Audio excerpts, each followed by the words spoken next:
Hello everyone, it's Educator Alexander, and in this video I want to show you how to use the new Google Classroom.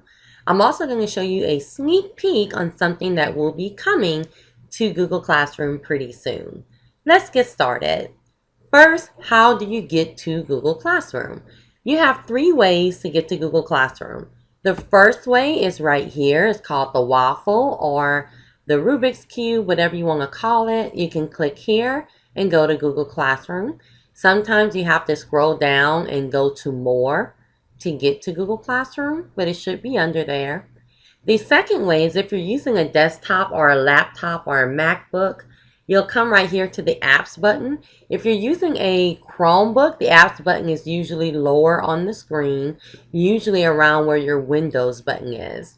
You can come here and go to Google Classroom, or like any Google product for education, you can come up here and type the word or the product that you want to go to .google.com. It'll always get you to that product.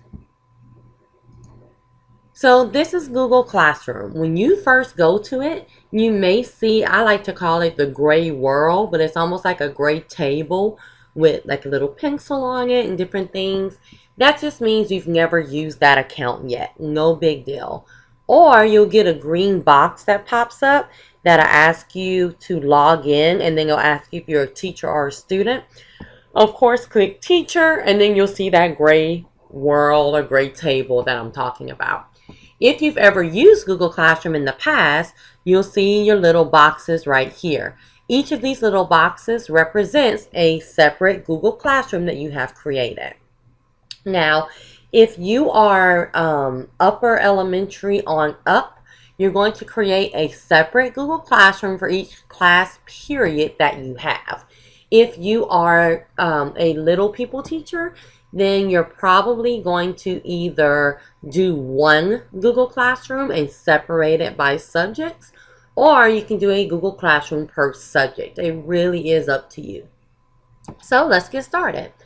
You're going to come up here to the plus sign and go ahead and click it. You should see join or create. If you are using a school district account and you only see join, then that means that you're in the system, just the Google Classroom system, as a student. So all you have to do is contact your IT and let them know that this is happening, and they can put you in the right group. So you should see join or create. Why would you ever join a Google Classroom class if you're a teacher? Well, a lot of districts are starting to use Google Classroom for professional development. They're also starting to use it for your meetings that you have every week or every day when you meet either in your content area or in your grade level. So what they're starting to do are they create these Google Classrooms, and then you can join it as a student and you can review articles, you can post your own student work, you can discuss that, so anything like that. So today I'm going to show you the teacher side of it. So we are actually going to create a class. So go ahead and hit create a class. For these, what you're going to do is in the first box, go ahead and put your subject.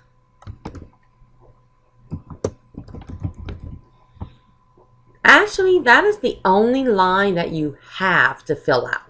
The rest of these you can actually leave blank, but I do suggest at least going to the second line and putting your class period. So whether that be third block, third period, third hour, however you use it at your school.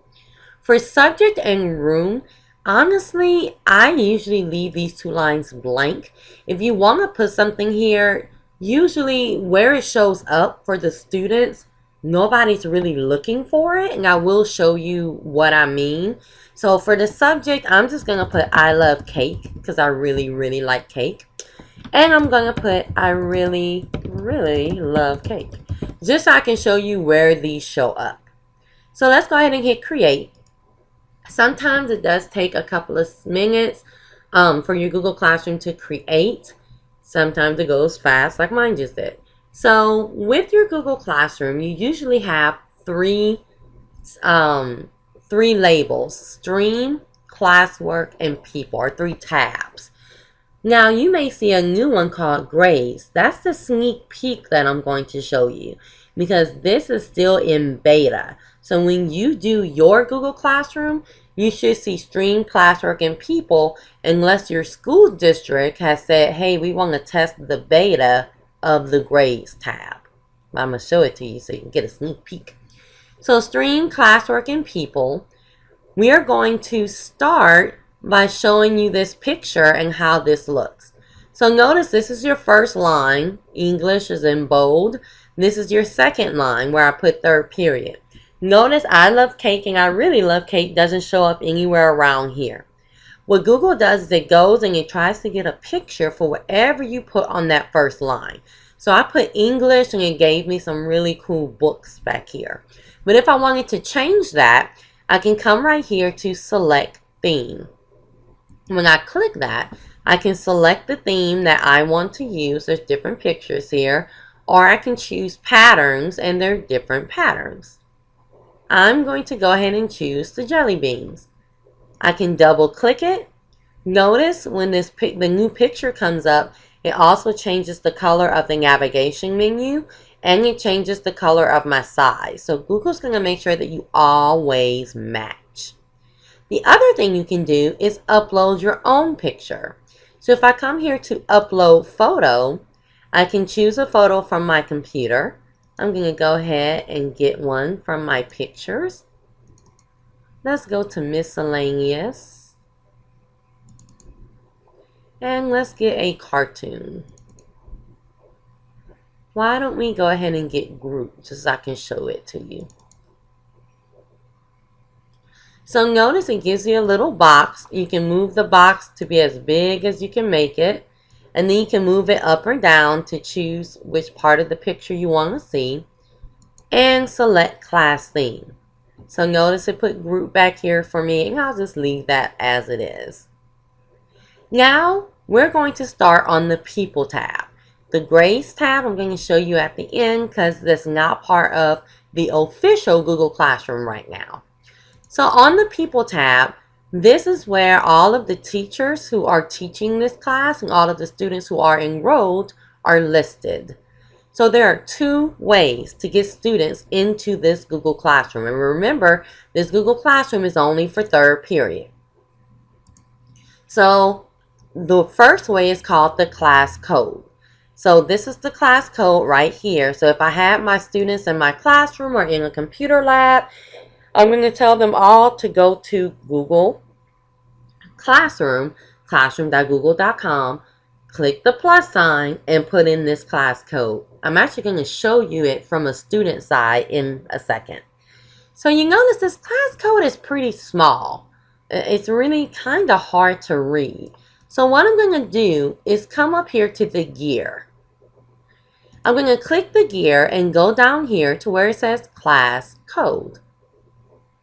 So if I click class code, I can actually hit display. So now this is much better to read. My students can see it. And if I have a student who still can't see it, I can come right here to the little box and make it full screen.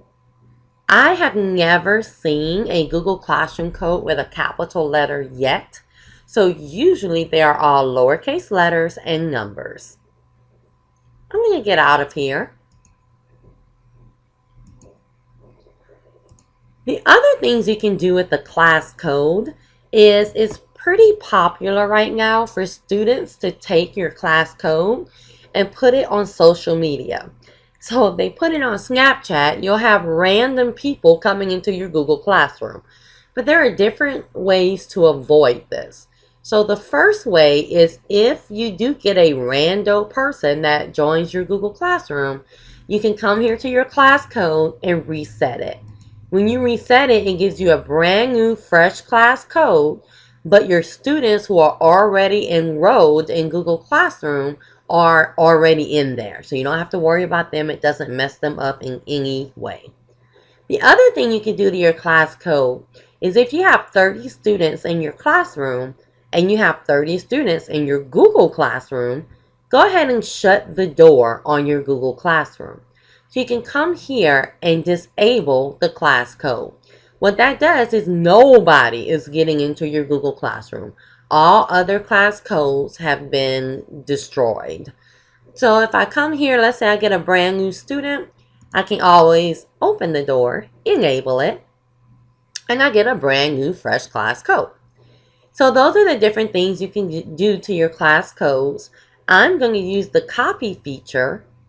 All this does is just your normal copy and paste. So I'm going to copy it because I'm going to use it as a student in a second.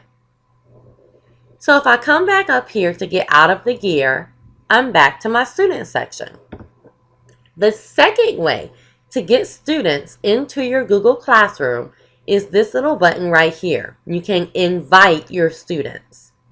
If I click this, I'm going to type in each student's name or each student's username / email, and I'm going to invite them. Usually this is done by the teacher of littles because it may be hard for them to actually type in the class code. However, the class code is usually used by upper elementary on up. Because you have 150 to 180 students, you probably don't want to type all those in. When you invite someone, it looks like this. They're going to get a box when they log into their Google Classroom. They don't have to go to the plus sign at all. They get a box that looks like this, and they can accept your invitation. Now notice that your students can also decline. They can say, well, no, thank you, teacher. I would rather not. So if they decline, they just won't show up on your list. So that means you would have to go and look at your list and make sure you have all 30 students listed here. And if Johnny is missing, that's when you go to Johnny and you make sure that he accepts. You may have to sing it to him again, and then you make sure he presses that button. This is the student side of Google Classroom. Notice the student side looks just like the teacher side, except when they hit the plus sign, all they can do is join. That's how you know this is a student. So my student is actually going to join my Google Classroom.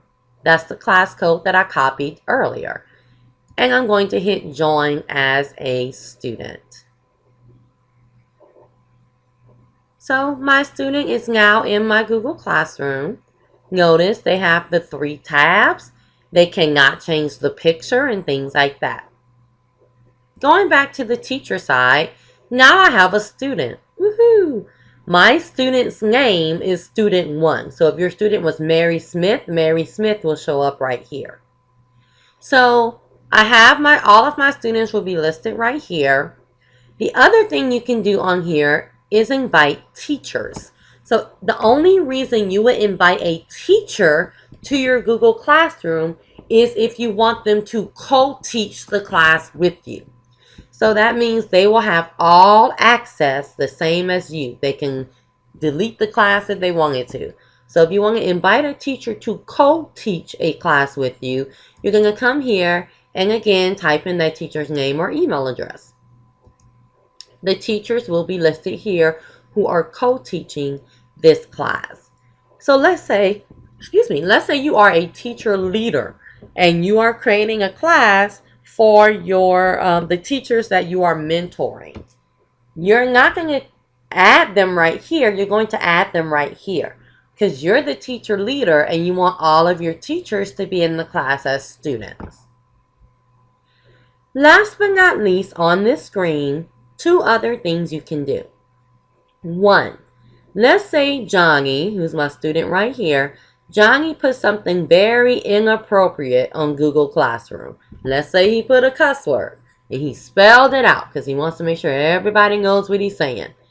So if Johnny goes and puts that on Google Classroom and you have allowed all your students to communicate through Google Classroom, you don't have to shut it down for everybody. You can come here and notice the action button is grayed out until I choose a student. So you can come here and choose Johnny, go to your action button and mute him.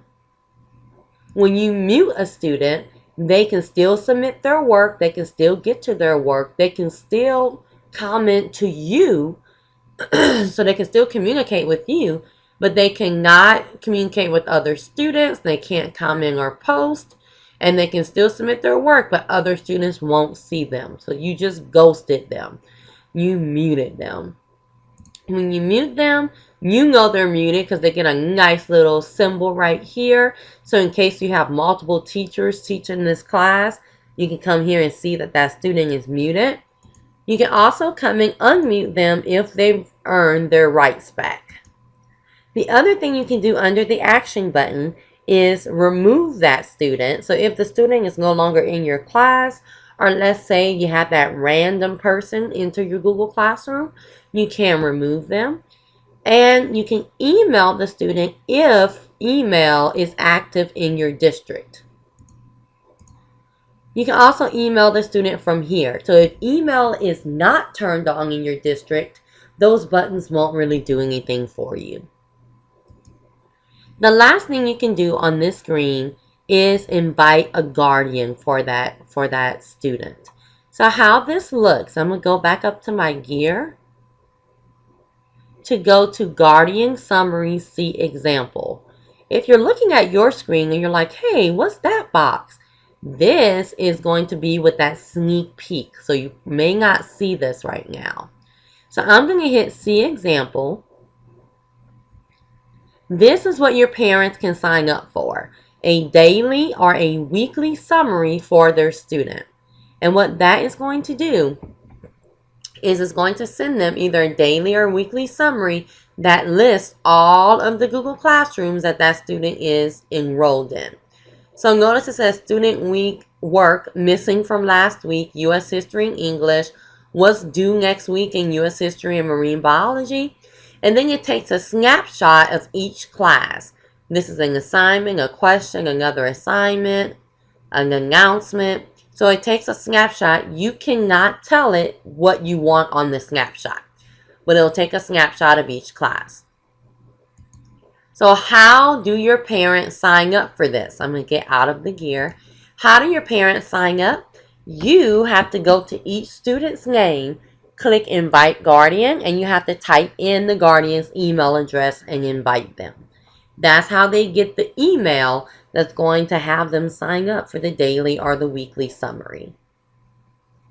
So because if you have, 150 to 180 students, this could be very daunting. However, there's a little trick to it.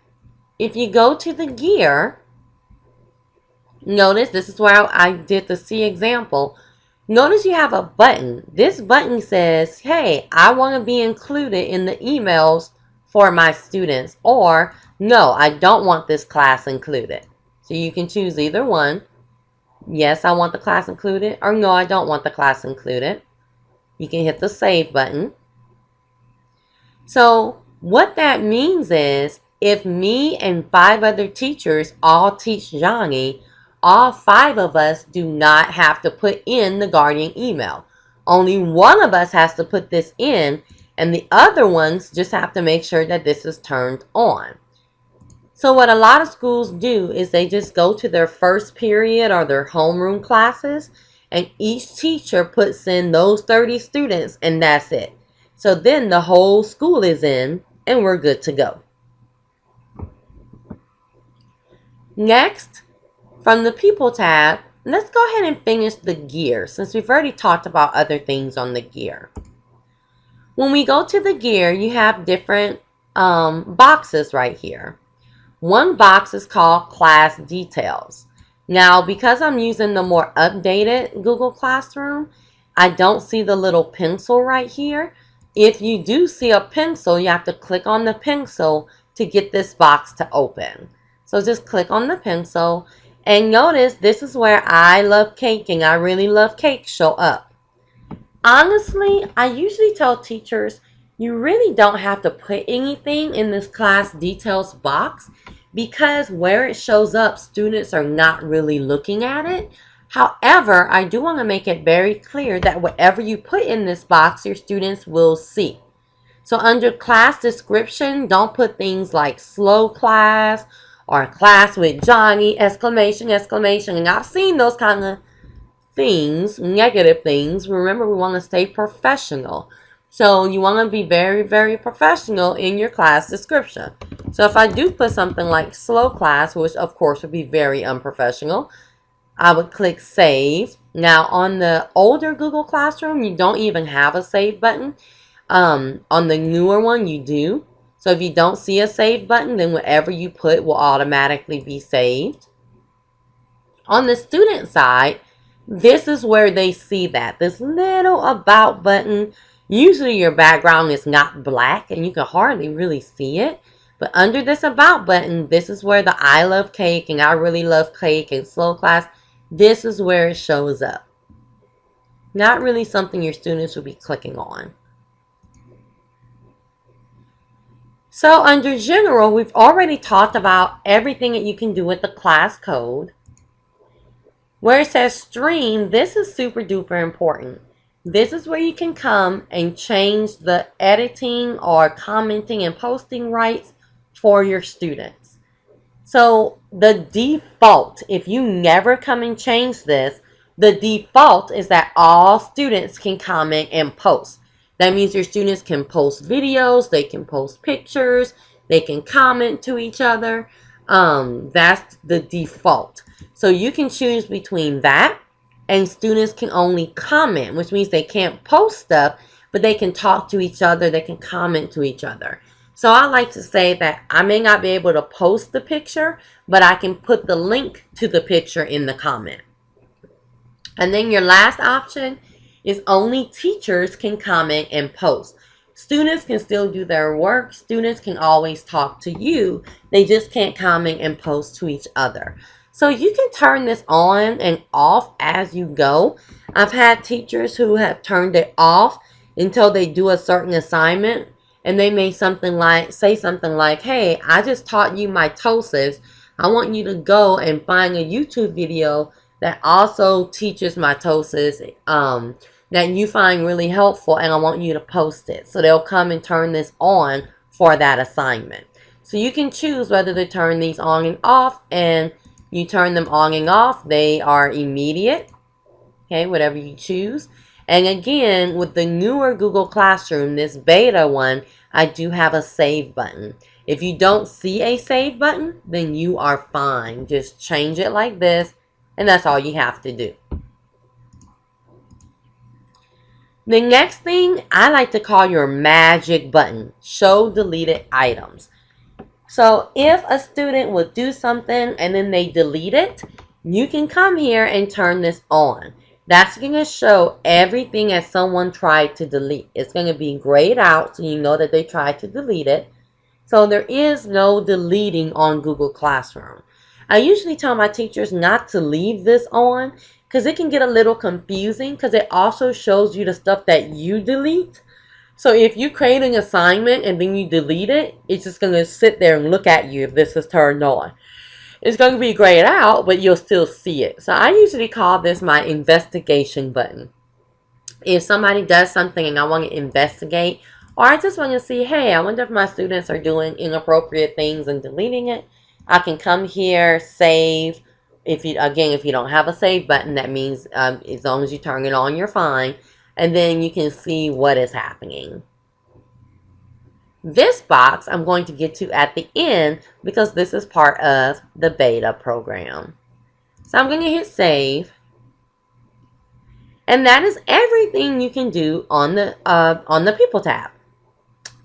Now before we get to classwork and stream, let's go to the hamburger. That's your 3 little lines. Go ahead and click on the hamburger and click on classes. When you come here, I like to call this the front office. Since we're talking about classrooms, this is where all of your classrooms live. Notice you have your plus sign back, so now you can create or join other classrooms. A couple of things you can do on this screen is you can move your classrooms around by just dragging and dropping them. So you can put them in the order that you want to put them in. If you go to one of your Google Classrooms and click on the hot dogs, the 3 little dots, this is where you can do certain things. So let's go through these 4 things. One is the move button. All this does is moves them around honestly, it does the same thing as this. So we really don't use the move button that often because you could just drag and drop them. If you don't see a move button, that's because you only have one Google Classroom. The second thing you can do is edit it. So if you made a mistake, like I know I've definitely spelled my class name wrong every now and then, you can come here and change it, and it will change on your Google Classroom. The copy button allows you to copy your entire classwork tab. So this is your classwork tab. This is actually where all of your assignments and those kind of things are going to live. So if you create an awesome Google Classroom and you want to copy it from one year to the next, you can click copy, and what it's going to do is it's going to create a brand new Google Classroom with all of your classwork tab copied. So notice I have all of these different assignments on my classwork tab. If I come here and hit copy, it's going to let me do a new Google Classroom. I'm just going to leave it as copy of because I don't really want to use this. And it's going to copy the entire classwork tab. Now the cool thing about this is still creating the class.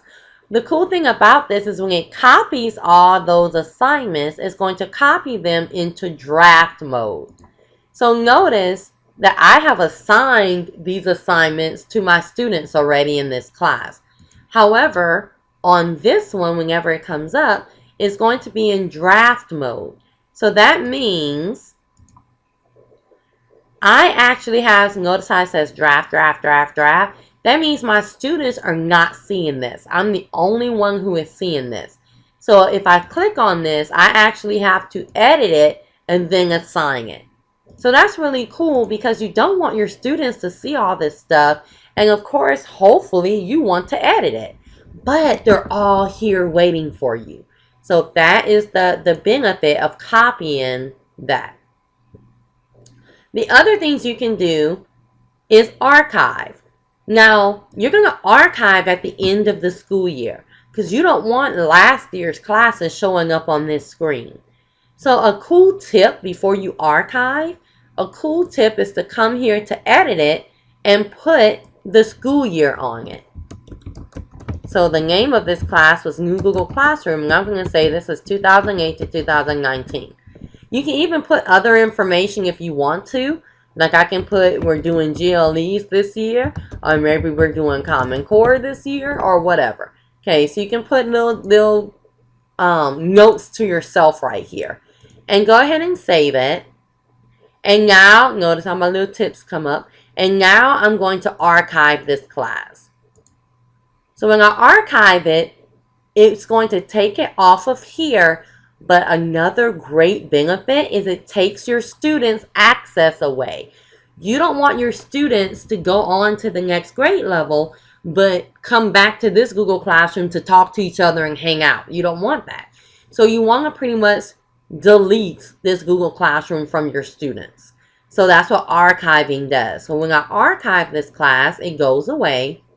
So where does it go?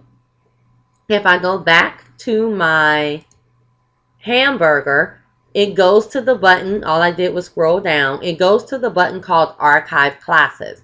You're not going to see this until you archive a class. When you archive your first class, this button will come up.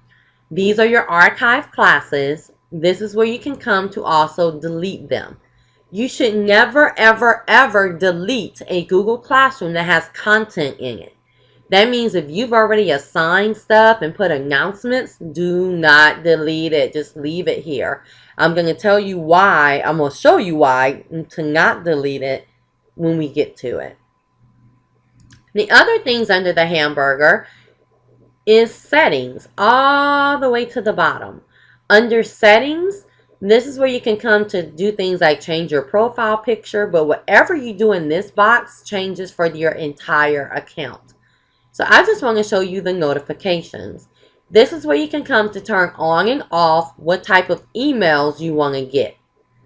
When you start your Google Classroom, you will get a lot of emails. So you want to come here and say, when do I want emails? When don't I want emails? You can also come here to class and notifications all the way at the bottom. And you can say, you know what? I don't want any notifications for that entire class. Up to you. The other thing under the hamburger is it takes all of your Google Classrooms and it shows you which ones you're teaching and which ones you're enrolled in. I like that it separates those for you. You also have what's called to-do list. If you click to do, this shows you everything that you have left to grade. If you're new to Google Classroom, you're going to see a screen that says, woohoo, you have nothing to grade. Take a picture of it because you're not going to see it again. So that big stack of papers that you have on your desk, this is that big stack of papers. You never get away from it, even if it's electronic. Okay, so this tells you everything that you have left to grade. Now I'm going to go back up to classes. I'm going to talk about calendar a little bit later. And I'm going to go back into my Google Classroom. You may be looking at these two little buttons. This is one because I'm in beta. And this is your Google Drive folder that I'll talk about a little bit later. Let's go back into our Google Classroom. Now we're going to talk about Stream and Classwork. When we go to the About tab, it just shows you exactly what your students see, except you have quick access to your class code. So Stream and Classwork, and then when we talk about the grading side, I'll show you the beta grades. Under Stream, this is where everything shows up. It's almost like a Facebook stream. If you are used to the old Google Classroom, this is where everything showed up. But now, everything is really done under Classwork. Under Stream, the only thing you can really control is your announcements. So this is where you come to do announcements. However, I'm going to show you why many teachers are upset with Stream right now. I'll show you that a little towards the end. So if you are one of those teachers who have used the old Google Classroom, you can come here to the question mark and you can actually change your new Google Classrooms to the old one by removing the classwork page. If you do that, it makes it the old Google Classroom because everything is now done in your stream. You don't have a classwork page. And notice you have your button of how we used to use Google Classroom. If you have an old Google Classroom and you want to make it the new Google Classroom, you can add the classwork page. So Google gives you, if you've been using it for a while and you're like, oh, I don't really like the new one, it does give you a way to go back. But I'm going to show you the new one because that's what we're using now. So I'm going to click Share Something with Your Class. The cool thing about Google Classroom is once you learn what one of these boxes do, you pretty much learn all of the boxes. So let's go through all these little buttons. The first thing is up here where it says English third period, because that's what my class is called. If I click that, I can send stuff to multiple Google Classrooms at the same time. So if I have a test that I'm sending and I teach 5 of the exact same classes, I don't have to go and put that test on each Google Classroom. I can come here and just say, yes, send that test to all of these Google Classrooms at the same time. The second thing up here is your differentiation tool. This is where you can come and choose students that you want to send this information, test, whatever you're sending out. You can send it to whoever you want to send it to. So there's 3 things that you can do with this. Differentiation, sending it to individual students, and group work. If you click All Students, this is where you can come to choose which individual students you want to send this to. So let's say you have an announcement that you need 3 of your students to not ride the bus today. You can actually send it to them on Google Classroom and just choose their name. So you're only sending it to those people. So that's the first way to use it. The second way is differentiation. So if I have a test and I have a test for 25 students with 30 questions on it, but I have 5 students who need less questions. They have that accommodation. What I'm going to do is I'm going to come here. I'm actually going to be in classwork when I do this. But I'm going to come here and I'm going to choose 25 students. I'm going to say no to all students and just choose 25 students and send them the first test. Then I'm going to come here, create another assignment, and send the other test to only 5 students. That way, each of your students only have one test and they know which one they need to do. The third thing you can do with this is group work.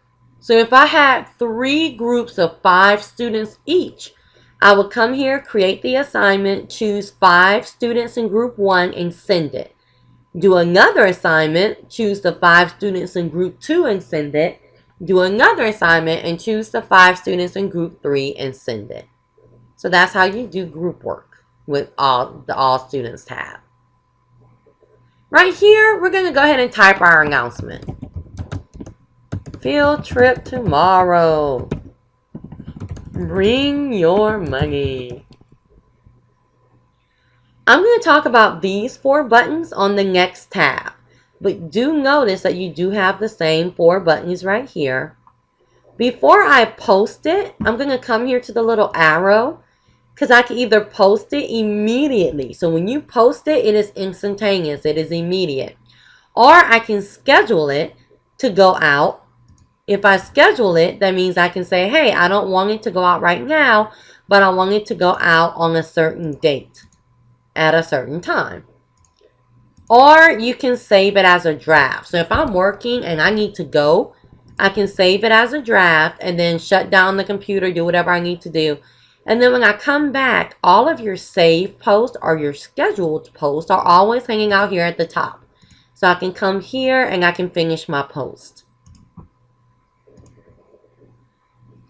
I have my first announcement. Ta-da! Now I'm going to go up to classwork. Every time you create a Google Classroom, you create a Google Calendar for that classroom and a Google Drive folder for that classroom. It's immediate.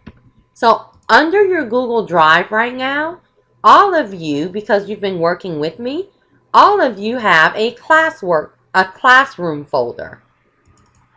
It automatically creates this folder for you. So if you click on that classroom folder, this is where all of the Google Classrooms that you've ever created live. In those folders, you're going to see all of the assignments that you give to your students. In those folders, you're going to see all of your student work. So this is where all of your stuff lives. Google Classroom is merely a storefront for using Google products with your students in an easier way. Everything still happens in Google Drive.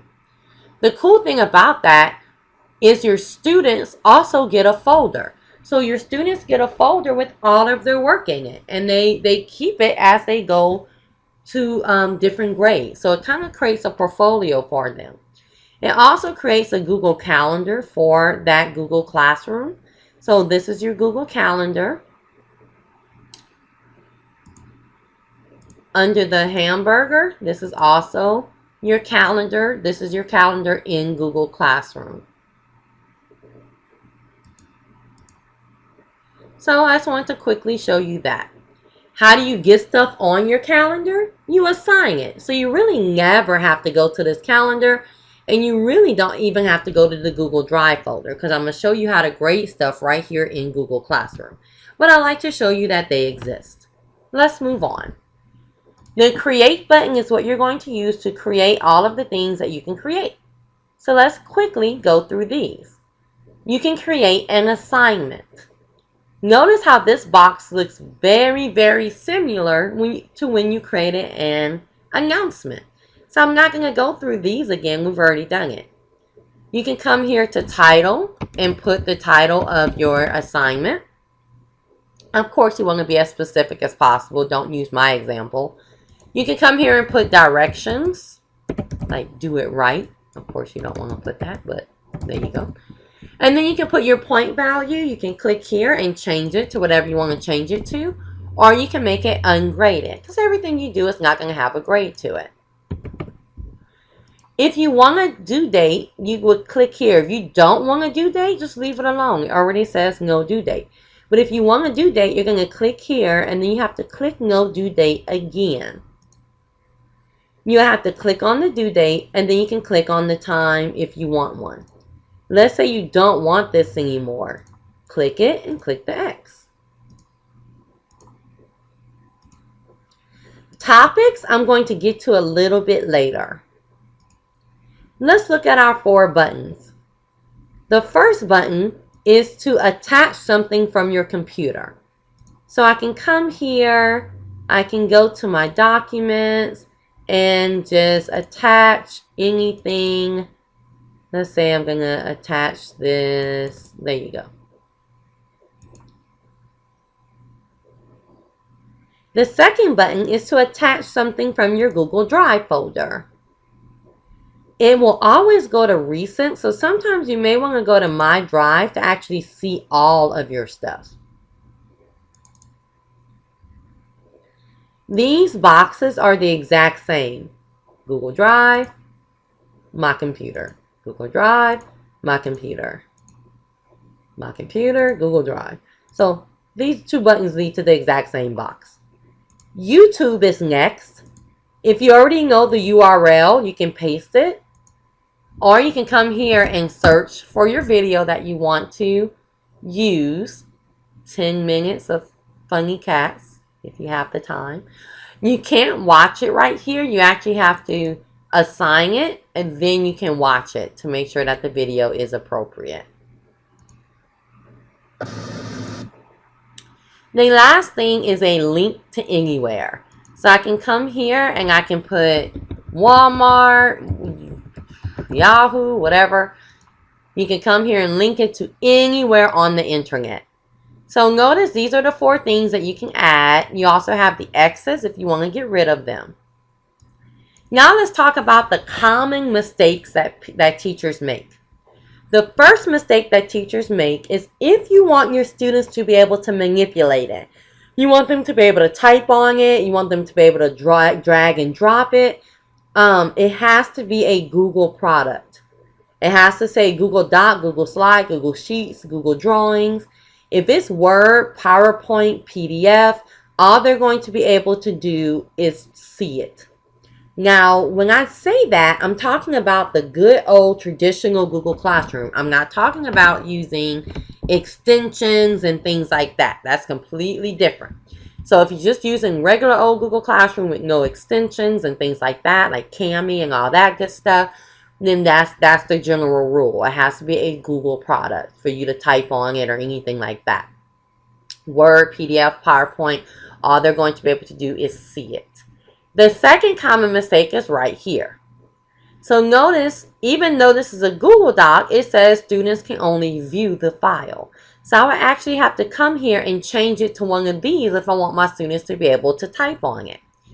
This second one is what a lot of teachers choose. However, students can edit file means this is a collaboration tool. That means all of the students you send this to will be working on the exact same file. So this is your collaboration. This is your group work tool. This is the one that you're going to use the most often. Make a copy for each student. That means it's going to take this Google Doc, even if it's my original, it's going to take this Google Doc and it's going to make a copy for each student. So I don't have to worry about them getting to my original at all. And it's going to produce individual work for them because it's going to make a copy for each of them and put it in their Google Drive. And when they're working, they're going to be working individually. Now this second one, the group work one, that is not making a copy. So that means if I put my original document on here, the students are going to be editing that original document. So what that means for you is if you're doing group work, you have to create a document per group. So in your Google Drive, when you create that new document, because you want your students to work on it, you're going to create that new Google Doc and you're going to call it Group 1.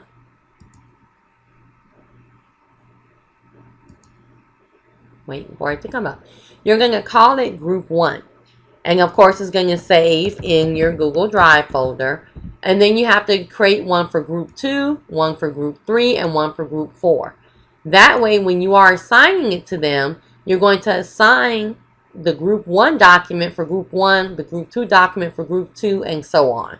And you're going to say students can edit file. That way, every student that you send it to up here will be working on the exact same file. Because if you want group work, that's what you want them to do. Now, this is a Word document. If I say students can edit file or make a copy, it's still going to make a copy, but they still cannot type on it. I don't care what you choose. They cannot, because it's a Word document. So I'm going to go ahead. Notice I still have the same 3 things right here, but I'm going to go ahead and assign this.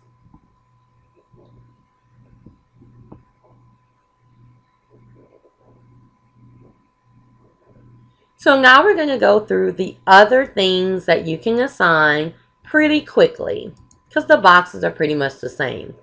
Quiz assignment gives you a Google form, a blank Google form that has already been set up as a quiz.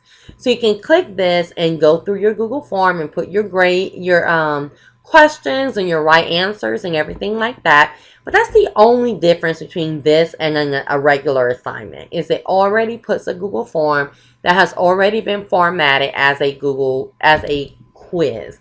Can you do it the traditional way and just go to Google Forms, create your quiz, and assign it? Yes, you can. This just makes it a little bit easier, especially for people new to Google Forms. Next, you have a question. This is not a right or wrong question. This is for either a bell ringer or an exit ticket or a survey question. So I'm not going through any of the top of this because it all looks the same. Of course, you'll put your question right here. You have short answer or multiple choice. For short answer, you can say, do you want your students to reply to each other even if you turn commenting off? So let's say I did not give my students the right to comment, but for this one question, I want them to reply to each other. If it's colored, that means it's on. If it's black and white, that means it's off. I can't say if it's green because your color may be different from mine. Students can edit answer. Do you want them to be able to edit their own answer? The positive of that is that they can self-correct themselves. The negative of it is if they type something inappropriate, they can edit it before you can see it. And then you have multiple choice. The only option you have for multiple choice is, do you want your students to see a class summary? So do you want them to see what everyone else is saying? For example, if I say, hey, what color t-shirts do y'all want to wear on the field trip? I probably do want you to see that 40% of y'all said that you wanted to wear a pink shirt. However, if I'm going to ask you something like, did you understand the lesson? I may not want students to see a class summary. This is where you come and put the options. So if I ask you what's your favorite color, I would come here. I scroll down a little bit and I still have add option. So I can put as many options here as I want to. The double hot dogs on the side means I can click and drag and move them around. And then you have your X to get rid of it. The next thing you can create is material. Notice there's nothing new in this box. What material is stuff that I want to give to you that I don't need back. Like my syllabus, I can go ahead and attach my syllabus. Or let's say the spelling test. Not spelling test, but the spelling list of words. I want you to have it, but I don't need it back. Of course, I would attach it. Or it can be the field trip form or the textbook or whatever. Whatever you want to give to them, but you don't need it back is a material. Reuse posts. This is why I told you don't ever delete anything that has content in it. Don't delete a Google Classroom that has content. So you can reuse a post. So what that means is if you want to reuse that awesome science assignment that you did a couple of years ago, I mean, they had like interviews in there. They have pictures and videos. You don't want to have to redo that. The cool thing is, notice right here, it also lets you use the archive classes. So I can click this archive class. This one doesn't have anything in it. And I can say, hey, I want to use a post from one of these archive classes. Oh, a lot of my archive classes don't have posts in it. So I can say, yep, this is the assignment I want to reuse. Click reuse. It's going to let you edit it if you need to, and now I can assign it. So you may be looking at my screen and going, but Desiree, what is this big old block of color that you have? And it looks like you can organize your Google Classroom. Why, yes, you can. You can organize your Google Classroom with something called topics. Eventually, you want your Google Classroom to be super organized for your students. You want it to look something like this, just to give you an example. Excuse me. An example of a completed Google Classroom.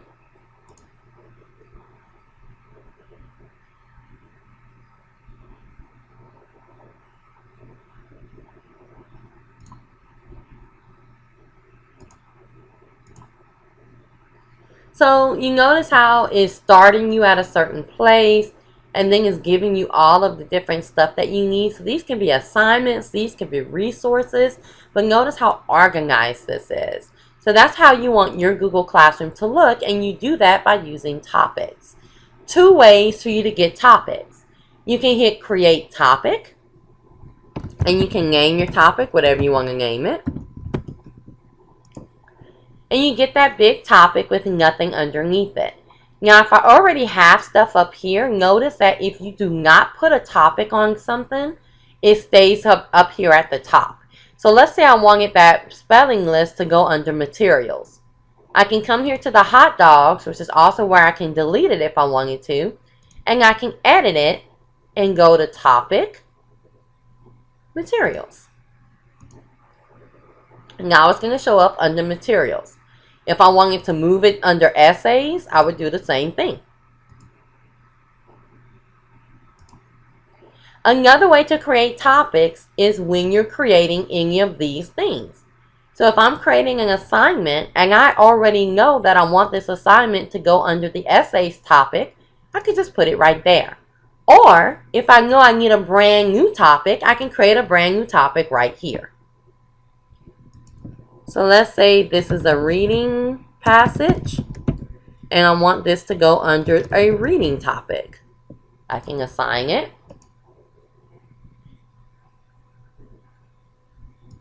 I thought I clicked assign, but I didn't. And there I go. So this is everything that you can do under the classwork tab. Unfortunately, once you do these topics, notice that the brand new topic goes at the bottom. So if I wanted this reading topic to be at the top, right now I cannot drag it and drop it, but I can come here to the hot dogs on the actual topic and I can move it up and down. That's okay for now, but if I have 50 topics, it gets a little crazy moving it up 1, 1, 1, 1, or moving it down 1, 1, 1, 1. You have to do it one at a time. Now, I told you a little towards the end, I was going to show you why teachers were upset at Stream. This is why teachers are upset at Stream right now. Where is that announcement that I made at the beginning? Notice that it's all the way at the bottom. So Stream also shows everything that you've done in classwork, and it's hyperlinked. The reason why teachers don't like this is because they're training their students to go to classwork to find all of their assignments. So that means students are really not going to, stroll up and down just to see if you made an announcement. And there's no way right now to make the announcement go to the top. So that's why people really are not happy with Stream right now. Now let's talk about how to grade stuff. When I want to get to the grading side of it, I'm going to come and click on the assignment. Notice I have two numbers. I only have one student, so it's assigned to one, and nobody has turned it in yet. I can click on any one of these numbers to get to the grading screen. So this is the grading screen. For your students, this is how it looks under the student side. They can either click on one of these or go to View Assignment. Let's say they want to work on this Google Doc. They can open it.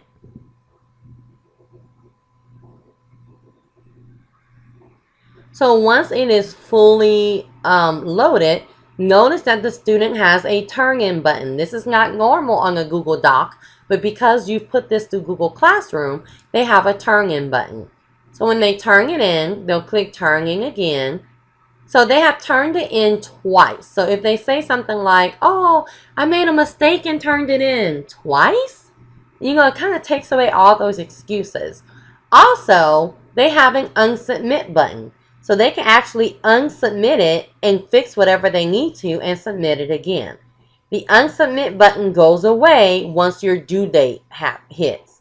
Once your due date hits, they can no longer unsubmit. Now, I have a lot of teachers that I ask, can students submit stuff late? Yes, they can. They can submit it late, but it will be marked as late.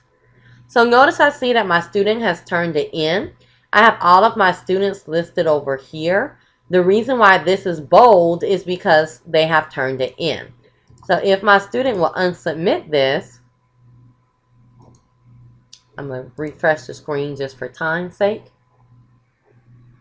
If the student has not turned it in, it's not going to be bold. Notice that whatever out of 100 has disappeared. But if I hover over it, I can still put points here. But the only reason why it doesn't show up is to show you that the student has not turned that in yet. So once the student turns it in, again, I'm going to refresh just for time's sake.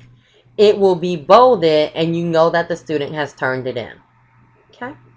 So the return button. When you grade something for your student, you have to return it to them.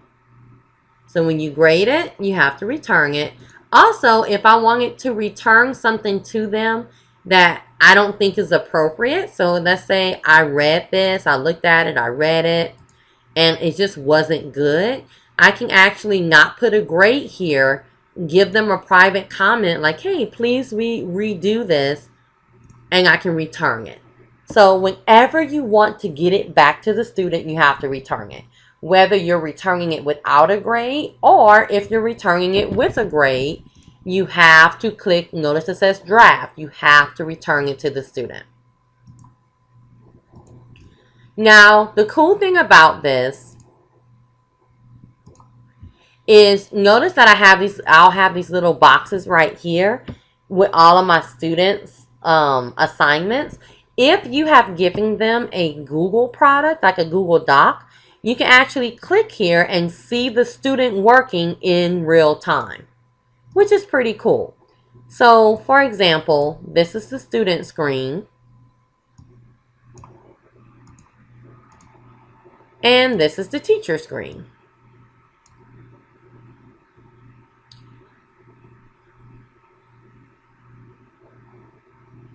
Okay, so the teacher, and this is the student, the teacher can actually see the student typing in real time. So pretty cool.